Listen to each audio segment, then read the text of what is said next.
اللهم صل على سيدنا محمد يا رب صل وسلم دائما أبدا على حبيبك. سورہ فتح میں تو اللہ تعالیٰ نے صحابہ کرام کی تعریف کی ہے. محمد الرسول اللہ، محمد اللہ کے رسول ہیں صلی اللہ علیہ وسلم. والذین معہ اشداء علی الکفار، اور جو محمد کے ساتھ ہیں وہ کافروں پہ بڑے سخت ہیں. یہاں مراد کافروں سے وہ کافر جن سے میدان جنگ میں لڑا جاتا ہے. عام کافر جو آپ کے ساتھ رہتے ہیں، آپ کے ملک میں رہتے ہیں، ان پہ سختی کرنے کی اجازت نہیں ہے. اس میں تو قرآن کے الفاظ ہیں قولوا للناس حسنا، لوگوں سے اچھے انداز میں بات کیا کرو، اچھی بات کیا کرو. تو لوگوں میں سب داخل ہیں. تو جو اسلام دشمن ہیں ان کے بارے میں قرآن کہہ رہے اشداء علی الکفار، یہ کافروں پہ بہت سخت ہیں. رحماء بینہم، آپس میں رحم دل ہیں. اب دیکھو یہ قرآن کی کتنی بڑی گواہی ہے صحابہ کے بارے میں کہ کافروں پہ سخت ہیں، آپس میں رحم دل ہیں. اس سے پتہ چلا کہ صحابہ کے درمیان جو اختلاف ہوئے وہ ذاتی بغض و عناد کی بنیاد پہ نہیں ہوئے. کتنی بڑی دلیل ہے یہ.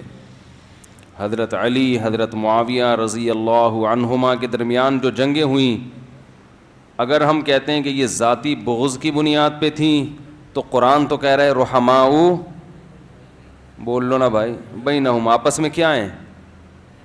رحم دل ہیں. تو اس سے پتہ چلتا ہے کہ یہ لڑائی ذاتی بغض کی بنیاد پہ نہیں تھی. ہر ایک کا ایک موقف تھا جو اس موقف کو درست سمجھتا تھا. اور یہ ہوتا ہے انسانوں میں، اختلاف ہمیشہ سے چلا آ رہا ہے، آج بھی ہے، قیامت تک رہے گا کہ آپ کا ایک چیز میں ایک موقف ہوتا ہے، دوسرا اس موقف سے اختلاف. اب سوال یہ پیدا ہوتا ہے، بھائی چپ، آواز آ رہی ہے آپ کی، پھر وہی.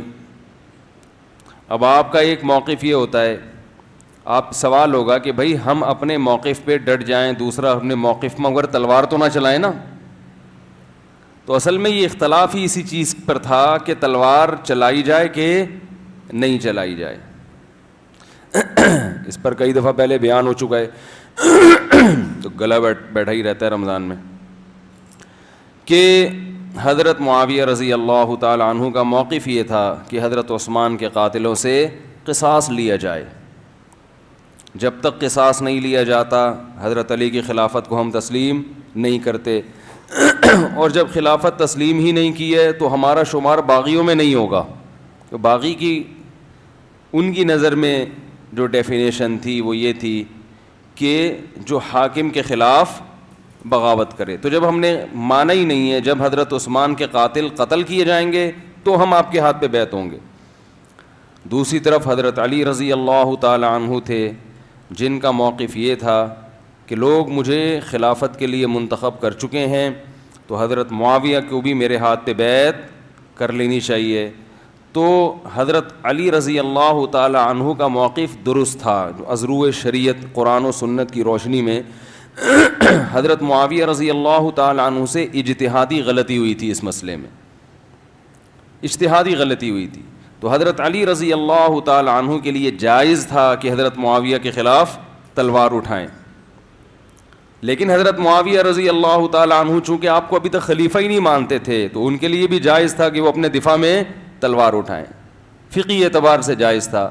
جائز کا مطلب کہ انشاءاللہ اللہ کی رحمت سے امید ہے کہ یہ اجتہادی غلطی تھی، اس پر ان کو گناہ نہیں ملا ہوگا، کیونکہ نبی صلی اللہ علیہ وسلم نے فرمایا جب کوئی اجتہاد کرتا ہے فَإِنْ أَصَابَ فَلَهُ أَجْرَانِ، اگر وہ درست نتیجے پہ پہنچے تو 2 اجر ملتے ہیں. وَإِنْ أَخْطَأَ فَلَهُ أَجْرٌ وَاحِدٌ، اگر اس سے غلطی ہو جائے تو بھی 1 اجر ملتا ہے. اب یہ اجتہادی غلطی جس نوعیت کی بھی ہوگی، لیکن نبی صلی اللہ علیہ وسلم کی خوشخبری دونوں کے لیے، چاہے یہ چھوٹی غلطی ہو بڑی غلطی ہو. تو اور تیسرا موقف کچھ صحابہ کا یہ تھا جو نہ حضرت علی کے ساتھ تھے اور نہ حضرت معاویہ کے ساتھ. حضرت علی رضی اللہ تعالی عنہ ان کے پاس گئے کہ بھئی آپ ہمارے ساتھ چلیں. تو وہ اپنی تلوار لے کر آئے لکڑی کی. ایک صحابی کہا کہ مجھے نبی نے کہا تھا کہ فتنوں کا دور آنے والا ہے تو اس میں اپنی تلوار لکڑی کی بنا لینا, یعنی کسی کے خلاف تلوار نہ اٹھانا, دونوں طرف مسلمان ہوں گے. تو میں تو اگر آپ کہتے ہیں تو اسی تلوار سے چلتا ہوں. تو اب دیکھو یہ بھی صحابی رسول تھے, ان کا موقف یہ تھا کہ کسی کے خلاف تلوار نہیں اٹھائی جائے گی. تو اب تینوں میں سے صحیح تو ایک ہی ہے نا. اگر حضرت معاویہ کو معاذ اللہ اس میں معاذ اللہ مجرم قرار دیا جائے تو پھر ان صحابہ کو مجرم قرار دینا چاہیے جو دونوں میں سے کسی کی طرف نہیں تھے. ان کو تو کوئی بھی مجرم قرار نہیں دیتا, بلکہ ان کو یہ کہتے ہیں بھائی ان کا موقف یہ تھا ہم نے کسی کے خلاف نہیں لڑنا. حالانکہ جب حضرت علی کو خلیفہ مان لیا جائے تو حضرت علی رضی اللہ تعالیٰ عنہ اگر کسی سے کہہ رہے ہیں کہ میرے ساتھ آ کے لڑو تو اس کی بات ماننا واجب ہے. اور ہمارا موقف یہی ہے کہ حضرت جن صحابہ نے اس موقع پر حضرت علی کا یا حضرت معاویہ کا کسی کا بھی ساتھ نہیں دیا وہ بھی اجتہادی خطا پر تھے, مگر اجر ان کو بھی ملے گا. اس لیے کہ وہ جو حدیثیں تھیں فتنے کے بارے میں کہ جب مسلمانوں کی تلواریں آپس میں چلیں گی تو وہ یہ سمجھ رہے تھے وہ اس موقع کے بارے میں ہے. بات آ رہی ہے سمجھ میں؟ تو ہر شخص نے جو اس کو سمجھ میں آیا اس کے حساب سے اللہ کو راضی کرنے کی کوشش کی ہے ہر شخص نے. زبیر ابن عوام عبداللہ ابن زبیر ابن عوام رضی اللہ تعالی عنہ نے جا کے خطاب کیا نا, جب حضرت علی کے لشکر میں تھے, جا کے خطاب کیا کہ لقد علمنا ان فیکم زوجۃ النبی صلی اللہ علیہ وسلم, ہم جانتے ہیں کہ تمہارے درمیان نبی کی زوجہ بھی ہیں. وہ ابتدا میں حضرت معاویہ کی طرف تھیں. اس سے پتہ چلتا ہے کہ کچھ معاملہ اتنا مشتبہ ہوا کہ اتنی بڑی فقیہہ بھی ابتدا میں کس کی طرف ہیں؟ حضرت معاویہ کی طرف ہیں, اتنی بڑی فقیہہ.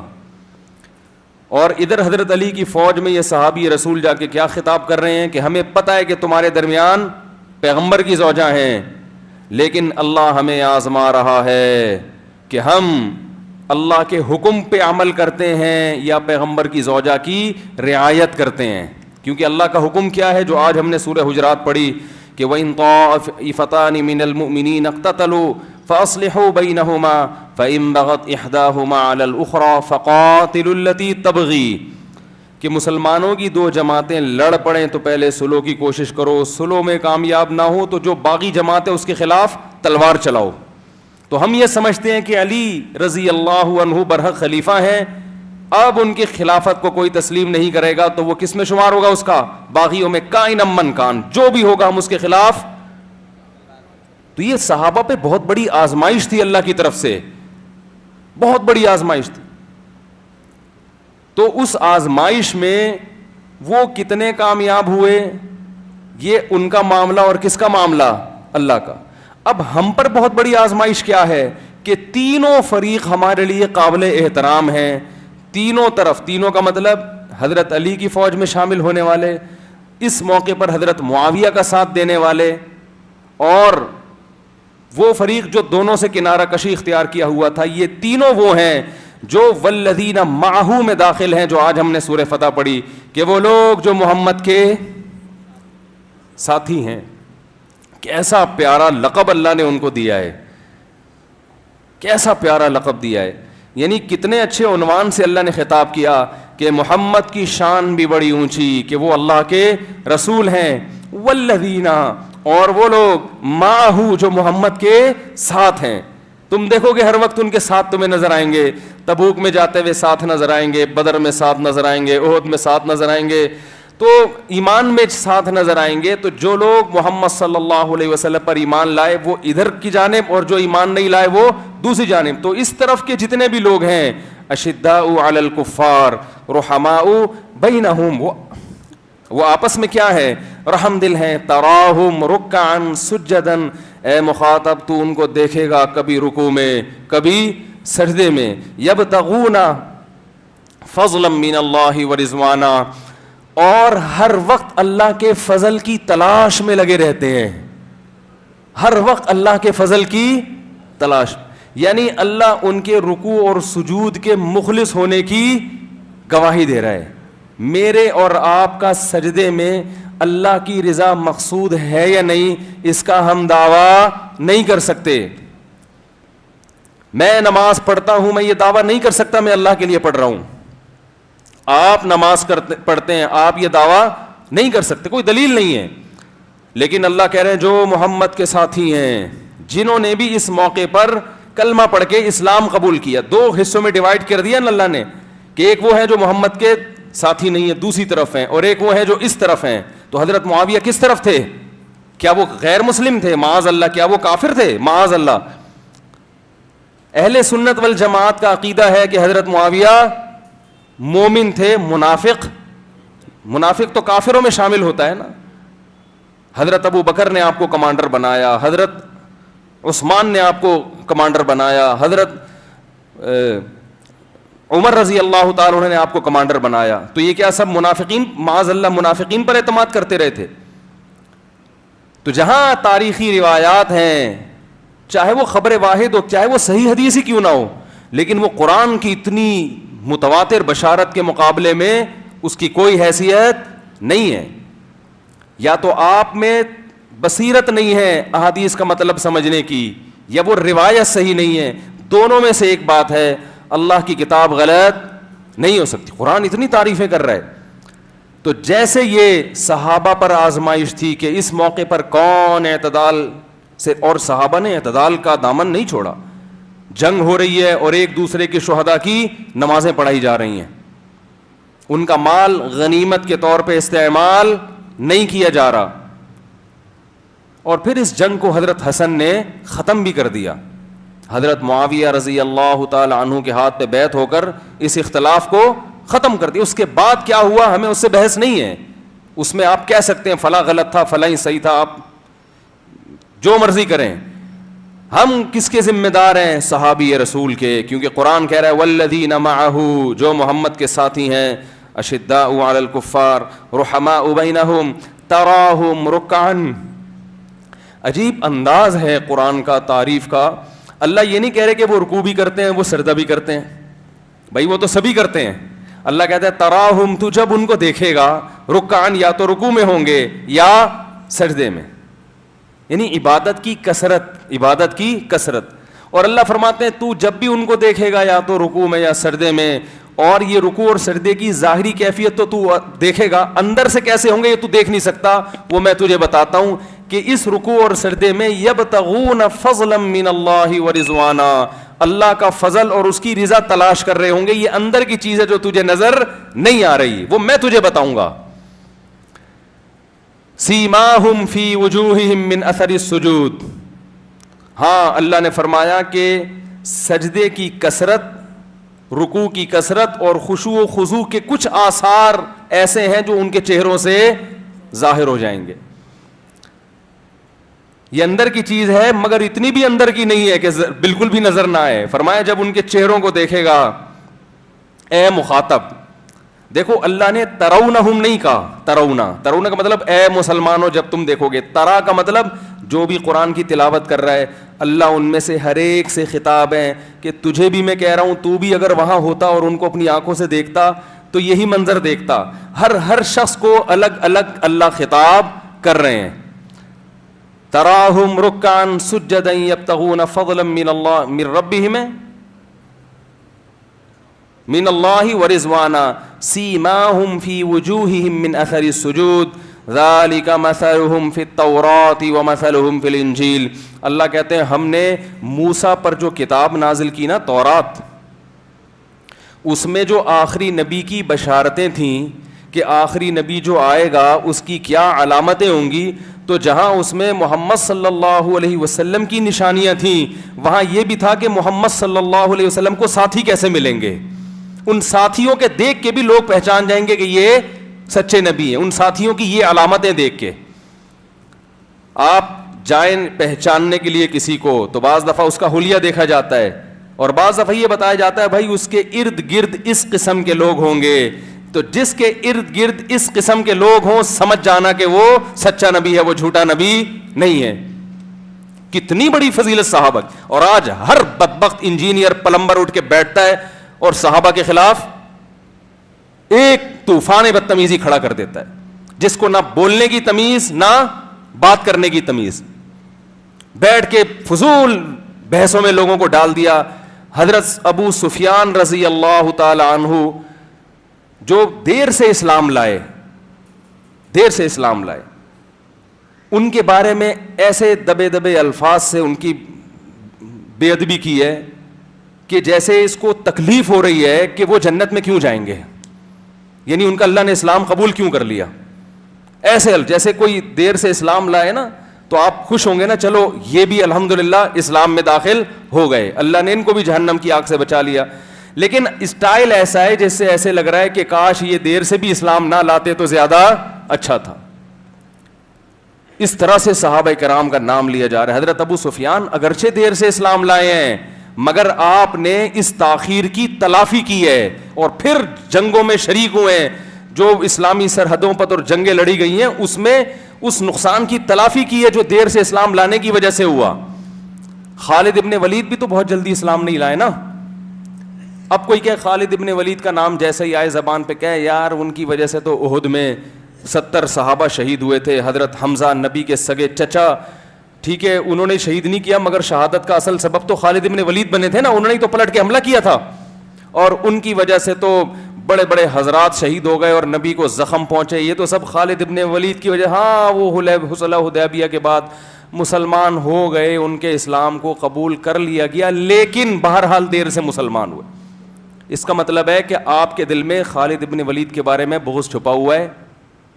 ہم کہتے ہیں خالد ابن ولید نے اسلام کو واقعتاً بہت نقصان پہنچایا لیکن اس نقصان کی تلافی کی ہے اور ایسا فائدہ پہنچایا خالد ابن ولید نے کہ 9 تلواریں توڑی ہیں ایک دن میں دشمنوں پہ اور سیف اللہ کا خطاب ملا.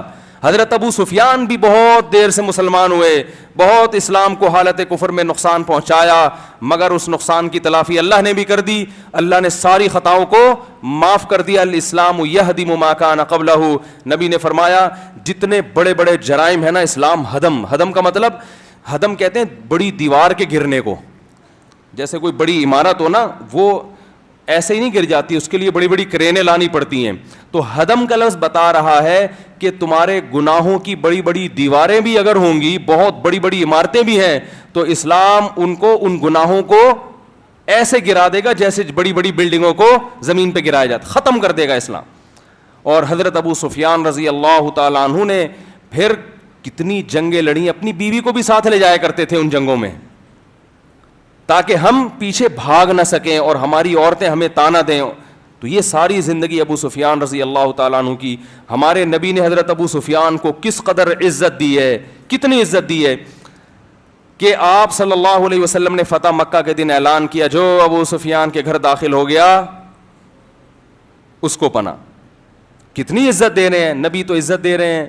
نبی صلی اللہ علیہ وسلم ان کو مؤلفۃ القلوب میں شامل کر رہے ہیں کہ ابو سفیان آ جائے کسی طریقے سے, اسی لیے چاہ رہے ہیں نا کہ یہ آئے گا تو دین کو فائدہ ہوگا. اس جیسے سردار کا آنا بڑا ضروری ہے, چاہتے گردن اڑا دیتے جا کے فوراً.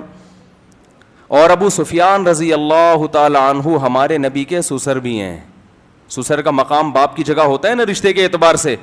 نبی صلی اللہ علیہ وسلم نے فرمایا ان احق الذی اکرم بہ الرجل ابنتہ او اختہ, سب سے زیادہ لائق احترام وہ ہے جس کی بیٹی یا بہن تمہارے نکاح میں. ابو داؤد کی روایت ہے. سب سے زیادہ لائق احترام کون ہے؟ بولو نا بھائی, جس کی بیٹی یا بہن تمہارے نکاح میں. تو ابو سفیان کی بیٹی تھی نا نبی کے نکاح میں, تو نبی اس بنیاد پر بھی ابو سفیان کا احترام کر رہے ہیں. مگر آپ کو حضرت ابو سفیان کی تعریف کرتے ہوئے, احترام سے ان کا نام لیتے ہوئے, ان کو اپریشیٹ کرتے ہوئے پیٹ میں کیا ہو رہا ہے, مروڑ ہو رہا ہے. تو یہ اندر کا نفاق ہے, اندر کا بغض ہے صحابہ کرام کے خلاف. جو قرآن و سنت کا لیبل لگا کے حق پرستی کا لیبل اچھا لگایا ہوا ہے آپ نے, وہی ہے کہ وہ چینی کی بوری پہ کسی نے وہ لکھا ہوا تھا, چاول لکھا ہوا تھا, تو کسی نے بولا اندر چینی ہے اوپر چاول لکھا ہوا ہے, اس کہتا ہے مکھیوں کو دھوکہ دینے کے لیے. کیا کرنے کے لیے لکھا ہوا ہے اوپر چاول؟ مکھیوں کو دھوکہ دینے کے لیے. تو لیبل کچھ بھی لگا لیا جاتا ہے, اندر کیا ہے, اصل چیز تو کیا ہوتی ہے, بوری کے اندر کیا ہے. تو آپ کے اندر صحابہ کا بغض بھرا ہوا ہے, تو آپ ان کی بھی منفی چیزوں کو, اگر منفی چیزوں کو لاؤ تو کون کہتا ہے کہ صحابہ معصوم تھے, ان سے کبھی خطا نہیں ہوئی؟ کون کہتا ہے بھائی معصوم تھے, ان سے کبھی خطا نہیں ہوئی؟ بعض ایسے صحابہ ہیں جلیل القدر, جن کا میں نام نہیں لوں گا, بڑی اسلام کے لیے ان کی خدمات ہیں, لیکن زمانہ جاہلیت میں انہوں نے اپنی بیٹی کو زندہ دفن کیا ہے. کتنا بڑا ظلم. اب اگر آپ اس کو لے کے دیکھتے رہو گے تو یہ ایک ہی ان کو بدنام کرنے والا جو ہوگا نا, جو بدنام کرنے کی کوشش کرے گا, یہ ایک جرم ہی کافی ہے. لیکن جب وہ پلٹے ہیں تو ایسی انسانیت کی خدمت کی ہے انہوں نے, ایسی بیٹیوں کی خدمت کی اور عورتوں پر احسان کیا کہ اس کی تاریخ میں مثال نہیں ملتی. تو قرآن کے الفاظ دیکھو, تراہو میں مخاطب, جب تو ان کو دیکھے گا تو کیا دیکھے گا؟ رکعن سجدن, کبھی رکوع میں کبھی سجدے میں, یبتغون فضلا من اللہ ورضوانا, اپنے اللہ کا فضل تلاش کر رہے ہوں گے, اس کی رضا تلاش کر رہے ہوں گے. اور سیماہم فی وجوہہم من اثر السجود, سجدے کے آثار ان کے چہروں سے نمایاں ہوں گے. اور آخر میں اس بات کو اللہ نے بڑے پیارے کلام کے ساتھ ختم کیا, ذالک مثلہم فی التوراۃ, فرمائے یہ ان کی مثال ہم تورات میں بھی دے چکے تھے, ومثلہم فی الانجیل, اور انجیل میں بھی. عیسیٰ ابن مریم کو بھی ہم نے بتا دیا تھا کہ آخری نبی کی علامات کیا ہوں گی, اس کو ساتھی بڑے خاندانی ملیں گے, کیونکہ حضرت موسیٰ کو جو قوم ملی وہ خاندانی. آواز کو کیا ہو گیا میرے بھائی؟ اسپیکر بھی تو کوئی خاندانی لے آؤ نا. مجھے بھی ماشاءاللہ یہ خدمت گزار بڑے خاندانی ملے ہیں اور بڑے اچھے ہیں ماشاءاللہ, بہت خدمت کرتے ہیں, لیکن اسپیکر کا مسئلہ حل نہیں ہوتا. واللہ عالم اس کی کیا وجہ, کوئی وائرس ہے کہ ان لوگوں کو کہا گیا ہے کہ آپ مفتی صاحب کی بہت خدمت کریں لیکن مائک ٹھیک نہیں ہونے دینا. باقی ماشاءاللہ ہر چیز میں بہت اچھے ہیں, ایک نمبر لوگ ہیں, سارا دن خدمت کرتے ہیں بغیر کسی معاوضے کے. آج میں سوچ رہا تھا, ان لوگوں نے تو مجھے نہیں کہا, آپ لوگ دعا کریں تاخراتوں میں ان لوگوں کے لیے بھی جو پوری دنیا میں بیانات ماشاءاللہ پھیلا رہے ہیں. کوئی میری طرف سے اپریشیٹ نہیں کیا جاتا, کوئی یہ نہیں کہ میں کبھی 50 روپے ان کے ہاتھ میں پکڑا دوں, صحیح ہے نا؟ ٹھیک, ایسے ہی چل رہا ہے حساب کتاب. تو ابھی ہم نے ایک آدھ رکھے ہوئے ہیں, ان کو پیسے بھی دیتے ہیں, کہیں اس لیے کہہ رہا ہوں, چھوڑو کس لیے کہہ رہا ہوں, آپ نے کیا کرنا ہے. تو کیا کہہ رہا تھا میں, آواز تھوڑی کر دو, کہاں گیا؟ تو گونج رہی ہے, اچھا تھوڑی سی بڑھا دیں آواز. تو قرآن کے الفاظ کیا ہے کہ یہ ہم نے, ہاں میں عرض کر رہا تھا کہ موسیٰ علیہ السلام کو ساتھی صحیح نہیں ملے, کیسا ان پر حضرت موسیٰ نے احسان کیا, اور فرعون غرق بھی ہو گیا تو بھی کہہ رہے ہیں پکڑے گئے موسیٰ, پھر بچڑے کو معبود بنا لیا, اور نہیں کیا کیا, وہ حضرت موسیٰ بالآخر دنیا سے چلے گئے اور اللہ سے آخر میں دعا مانگ کے گئے, اللہ میری اس قوم سے جان چھڑا دے, میری اس قوم سے ففرق بینی و بین القوم الفاسقین, میری جان چھڑا دے. اور حضرت موسیٰ کا انتقال ہو گیا. پھر کوئی نبی آئے ہیں جن کی میت میں انہوں نے جہاد کیا جا کے. حضرت عیسیٰ کو اچھے بھی ملے برے بھی ملے, اس میں وہ بات نہیں تھی جو حضرت عیسیٰ کے حواری تھے, لیکن محمد صلی اللہ علیہ وسلم کو جو ساتھی ملے, قرآن کہتا ہے کہ آخری نبی ہیں تو ساتھی ان کو کیسے دوں گا؟ خاندانی. اور ان ساتھیوں میں حضرت علی بھی تھے جو یقیناً صحابہ میں بہت افضل ہیں, حضرت معاویہ سے بہت زیادہ افضل مقام ہے حضرت علی کا, اہل سنت والجماعت کا عقیدہ ہے. لیکن ان میں انہی ساتھیوں میں حضرت معاویہ بھی تھے, حضرت ابو سفیان بھی تھے, مغیرہ ابن شعبہ بھی تھے رضی اللہ عنہم اجمعین. تو ان کی اگر ان سے کوتاہیاں ہوئی ہیں تو یہ اجتہادی خطائیں ہیں, جس میں بہت بڑا طبقہ, صرف اگر آپ معاذ اللہ حضرت معاویہ کو برے کہتے ہو تو صرف حضرت معاویہ نہیں آتے, بڑے بڑے جو صحابہ حضرت معاویہ کے ساتھ تھے سب لپیٹ میں آتے. اسلم یہی ہے کہ اپنی زبانوں کو ان بزرگوں کے خلاف اور ان صحابہ کے خلاف جو ہے ان کی برائی میں استعمال ہونے سے بچایا جائے, اس سے عبادت کا نور ختم ہو جائے گا. اور یہی اہل سنت والجماعت کا ہمیشہ سے عقیدہ چلا آ رہا ہے, ہمیشہ سے. عقائد کی کتابوں میں لکھا ہوا ہے کہ مشاجرات صحابہ, جو صحابہ کا آپس میں اختلاف ہوا, اللہ کے حوالے کر دو, ہم چھوٹے لوگ ہیں, بڑے لوگوں کی بڑے لوگوں کے ان معاملات میں دخل اندازی کو ہم پسند نہیں کرتے. اور وہ جب ایک چیز ختم ہو گئی, ٹھیک ہے اس کے اثرات رہے, وہ اثرات منفی اثرات رہے, اس کا امت کو نقصان ہوا, اسی اثرات کی بیس پہ تو ہم کہتے ہیں کہ غلطی بہرحال کس کی تھی؟ حضرت معاویہ کی تھی. میں اجتہادی خطا پر تھے, جان کر ان سے یہ غلطی نہیں ہوئی ہے.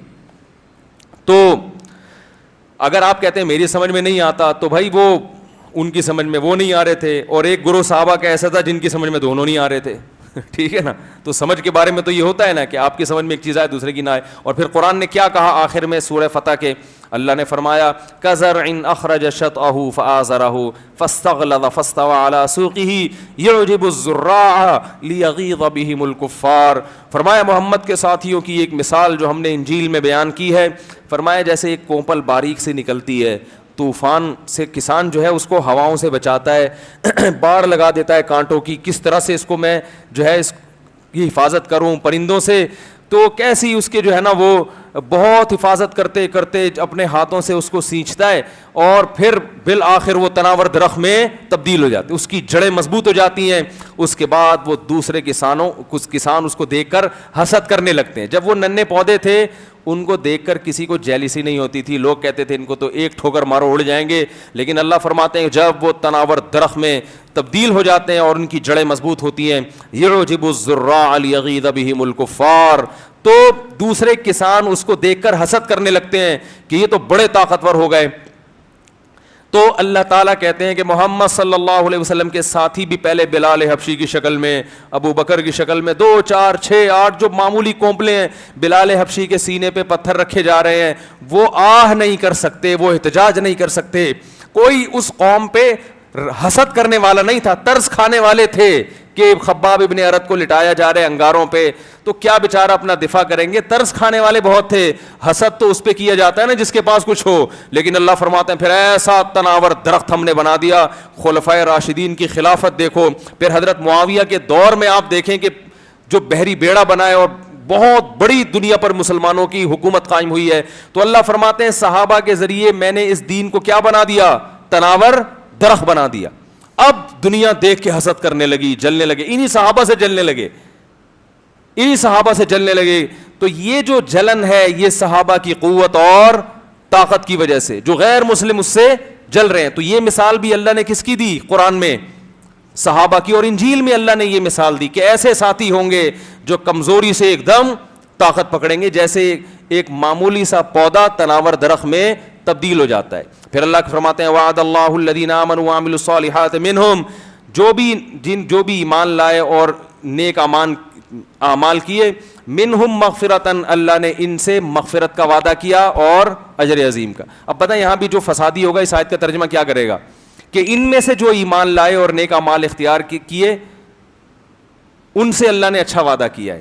حالانکہ یہ منہم کا تعلق وعدہ سے ہے, سمجھ رہے بات کو؟ وعدہ منہم, اللہ نے ان سے وعدہ کیا ہے, ان میں سے نہیں, ان سے اللہ نے وعدہ کیا ہے کہ اللہ ان کو اجر عظیم اور مغفرت دے گا. تو آپ جیسے ہوتے ہیں نا ویسا ترجمہ کرتے ہیں آپ. یہ لوگ کیا ترجمہ کرتے ہیں کہ ان میں سے جو ایمان لائیں گے, یعنی ان میں سے کچھ ایسے ہیں جو اوپر سے ہیں اندر سے نہیں ہیں. تو حالانکہ قرآن صحابہ کی تعریف کر رہا ہے, تو یہ ہو نہیں سکتا کہ ایک طرف کہہ رہا ہے تم ان کو ہر وقت رکوع میں دیکھو گے, ہر وقت سجدے میں دیکھو گے, اور یہ ان سب کے سب کو تم دیکھو گے اللہ کا فضل تلاش کر رہے ہیں. تو بات ساری مومنین کی چل رہی ہے. تو اب قرآن آ کے یہ نہیں کہے گا کہ ان میں بھی 2 قسمیں ہیں. نہیں آ رہی میرا خیال ہے بس. قرآن کی ایک آیت ہے نا ورضوان من اللہ اکبر, یہ من کا جو استعمال ہے نا اس سے بعض دفعہ لوگ دھوکہ کھاتے ہیں. قرآن میں آتا ہے ورضوان من اللہ اکبر, رضوان جو ہے من اللہ اکبر. اب اس کا لفظی ترجمہ کیا ہے؟ رضوان اللہ سے بڑی ہے. ورضوان من اللہ, من عربی میں کہتے ہیں جیسے دین, بیٹر دین دس, یہ اس سے بہتر ہے. تو قرآن میں آتا ہے ورضوان من اللہ اکبر, رضوان اللہ سے کیا ہے؟ بولو نا بھائی, رضوان رضا کو بھی کہتے ہیں. تو مجھے یاد ہے میں پہلا سال تھا میرا مدرسے میں, ہمارے استاذ نے کچھ لڑکوں کو بلایا جو پرانے ہو گئے تھے, پرانے سے مراد یعنی سینئر تھے, ٹھیک. ان سے کہا کہ وہ بعض گاؤں کے دیہاتی تھے, ان سے بولا کہ یہ جو رضوان من اللہ اکبر اس کا ترجمہ کیا ہے؟ تو انہوں نے کہا رضوان جو ہے وہ اللہ سے بڑا ہے. پھر انہوں نے کہا کہ ترجمہ تو یہ بنتا ہے کہ کوئی رضوان فرشتہ ہوگا جو اللہ سے معاذ اللہ بڑا ہوگا. کہہ رہے ہیں مطلب تو کفری ہے لیکن مطلب اس کے علاوہ کوئی بنتا نہیں. اب کنفیوز ہو گیا کہ یار رضوان اللہ سے بڑا کیسے ہو گیا. تو مجھے بلایا, میں تو پہلی درجے میں تھا بالکل, تو مجھے بلا کے پوچھا اس کا کیا مطلب. میں نے کہا رضوان من اللہ, وہ رضوان جو اللہ کی طرف سے ہو, وہ اکبر, وہ سب سے بڑی چیز ہے. نہیں یاری بات سمجھ, رضوان رضا کو بھی کہتے ہیں نا, رضوان من اللہ ہی جو اللہ کی طرف سے ہو, اکبر وہ سب سے بڑی ہے, یعنی اللہ کی جو رضا ہے وہ سب سے بڑی ہے. تو یہ من کو دائیں بائیں کرنے سے ترجمہ کیا ہو جاتا ہے. تو انہوں نے مجھے بڑی خاندانی قسم کی شاباش دی ماشاءاللہ, ابھی تک مجھے یاد ہے, وہ الحمدللہ بھول گئے ہوں گے. تو ایسی چیزیں انسان یاد رکھتا ہے نا جو مارکیٹ میں اس قسم کی چیزیں. اپنے طالب علمی کے ایک جب شو بازی پہ آئے تو تھوڑی ایک اور شو کا واقعہ سنا دوں. جب شو مارنے پر آئے تو پھر کچھ شو تو مرے صحیح طریقے سے. میں ایک دفعہ دور حدیث میں تھا تو مجھ سے ایک حدیث کا سوال پوچھا ہمارے استاذ نے.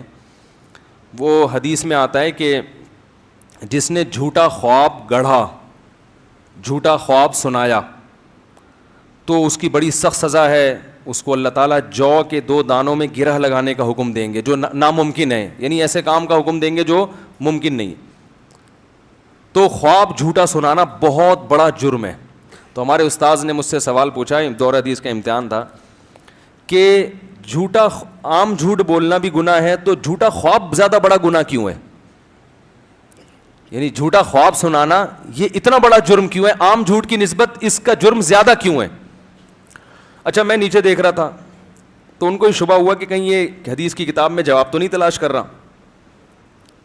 تو خیر میں نے جب نظر اٹھائی, میں سوچ میں پڑا ہوا تھا, تو میں نے نظر اٹھائی تو میں نے جواب دیا ان کو. میں نے کہا بھائی حدیث میں آتا ہے, دوسری حدیث میں آتا ہے کہ خواب نبوت کا 46واں حصہ ہے, خواب نبوت کا 46واں حصہ. تو اگر کوئی جھوٹا خواب سنائے گا تو یہ ایک طرح سے کس پہ جھوٹ باندھ رہا ہے, اللہ پہ, کیونکہ اس میں نبوت کا شائبہ, وحی کا شائبہ ہے. تو جیسے کوئی پیغمبر اللہ پہ معاذ اللہ جھوٹ باندھے جو کہ ممکن نہیں ہے, تو قرآن کہہ رہا ہے کہ ہم اس کی شہرک کاٹ ڈالیں گے, کیونکہ یہ عام جھوٹ نہیں ہے بلکہ یہ اللہ کی طرف نسبت. تو خواب بھی نبوت کا 46واں حصہ ہے, تو اس میں بھی خدا کی طرف جھوٹ کی نسبت ہو رہی ہے. انہوں نے کہا دیکھا ہے تم نے یہ جواب. میں نے کہا نہیں دیکھا نہیں ہے. انہوں نے کہا اس کا مطلب پھر سبق میں جو یاد تھا. میں نے کہا جی, حالانکہ نہ مجھے سبق کا یاد تھا نہ اس وقت دیکھا تھا, یہ اس وقت میرے دماغ میں یہ بولو بھائی جواب آیا تھا. لیکن میں نے کہا اگر میں کہوں گا ابھی دماغ میں آیا, استاذ کو یقین نہیں آئے گا, بڑا فنٹر بن رہا ہے آج کل. تو میں نے پھر یہی بولا, میں نے کہا ہاں وہ سبق میں ہی ہے, لیکن میں نے اس وقت نقل وقل نہیں ماری تھی, دیکھا نہیں تھا. تو کچھ ایسے خاندانی کام ہم سے بھی ماضی میں, بس زیادہ شوبازی پر آتا ہے نا انسان تو پھر نقصان ہوتا ہے. ایک اور واقعہ آ رہا تھا لیکن وہ رہنے دیں, لیکن سنا ہی دیتا ہوں یار, لیکن سنا ہی دیتا ہوں. کیا خیال ہے, وہ بچپن کا واقعہ ہے اور ایک بدعتی کے ساتھ مناظرہ ہوا تھا, بدعتی کے ساتھ. وہ مجھے اس وقت میں بالکل فارغ تھا, یعنی میں مدرسے میں داخل بھی نہیں ہوا تھا. تو ایک بڑے بدعتی صاحب تھے ہمارے محلے میں, وہ کہتے تھے نبی صلی اللہ علیہ وسلم کو ما کانا و ما یکونو کا علم حاصل ہے, ہر چیز کے بارے میں, یعنی گویا اللہ کے علم اور نبی کا علم کیا ہو گیا, برابر ہو گیا. اللہ نے دے دیا ہے آپ کو سب چیزوں کا علم.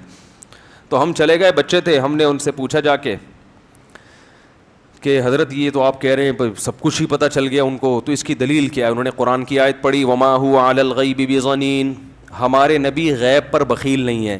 یعنی اللہ نے جو نبی کو غیب کا علم دیا تو ہمارے نبی اس میں بخیل نہیں ہے. بخل کہتے ہیں نا کہ اپنے پاس رکھ لینا چیز کو سنبھال کے, بخیل نہیں ہے, سخاوت کرتے ہیں اس علم میں.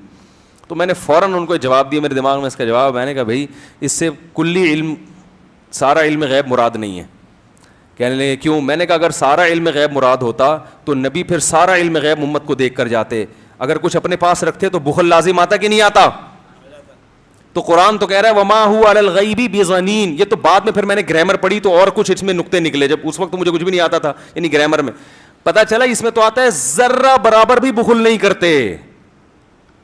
بضنین میں بات تاکید کے لیے, ما ہوا علی الغیب بضنین, نبی کو اللہ فرماتے ہیں ہم نے جو غیب دیا اس میں ذرا بھی بخل کا سے کام نہیں لیتے. سارا امت کو کیا کر دیا آپ نے؟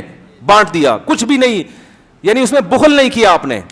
تو میں نے کہا اگر اس سے کلی علم غیب مراد ہوتا تو پھر نبی صلی اللہ علیہ وسلم امت کو بھی عالم الغیب بنا کے جاتے. تو اس سے کلی علم غیب نہیں ہے. جتنا جو جزوی علم غیب اللہ نے اپنے نبی کو دیا, جو اللہ کے علم کے مقابلے میں یقیناً کم تھا, ہمارے مقابلے میں تو بہت ہے. تو ہمارے نبی نے جو علم غیب اللہ نے بانٹنے کو کہا امت کو, اس میں نبی نے بخل سے کام نہیں لیا. تو شریعت کی جتنی ضروری چیزیں تھیں, قبر کے احوال, قیامت کے احوال, جو بھی اللہ نے نبی صلی اللہ علیہ وسلم کو بتائے, اور وہ ایسی باتیں جن کا امت کے عملی زندگی سے یا دین کی زندگی سے تعلق ہے, تو اس میں نبی نے ذرا بھی بخل سے کام نہیں لیا, اور وہ سارا امت کو دے کر گئے نبی صلی اللہ علیہ وسلم. جیسے حکیم لوگ ہوتے ہیں نا, بہت اچھے اچھے نسخے اپنے ساتھ قبر میں لے کے چلے جاتے ہیں, یہ بخل ہو گیا نا. تو ہمارے نبی نے بھی امت کے فائدے کی جتنی چیزیں تھیں جن کا تعلق غیب سے تھا, وہ تمام چیزیں امت کو بتا دی ہیں. تو اس سے کلی علم غیب مراد ہوتا تو وہی پھر امت بھی کیا بن جاتی, عالم الغیب بن جاتی. تو وہ ان کے پاس اس کا جواب نہیں تھا. لیکن جب ہم افسوس کی بات, جب ہم ان سے بات چیت کر کے باہر نکلے تو ہماری گاڑی پر ٹھپے لگے ہوئے تھے کہ ہم بھی وہ ہو چکے ہیں. اب چھوڑیں, یعنی بس ہم بھی ویسا ہی لک آ گیا تھا ہماری گاڑی کا.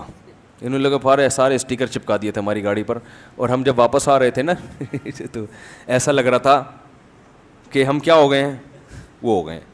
لیکن ہم نے عزت اسی میں سمجھی کہ فی الحال یہاں سے نکلو, یہ اسٹیکر وہاں جا کے اتار دینا گھر جا کے. تو انہوں نے زبردستی تھوپ دیا ہمارے سر پہ نا وہ اپنا وہ سارے سب چیزیں. خیر کہاں سے کہاں بات چلی گئی. تو صحابہ سے محبت جو ہے یہ ہمارے ایمان کا حصہ ہے, سمجھ رہے ہو.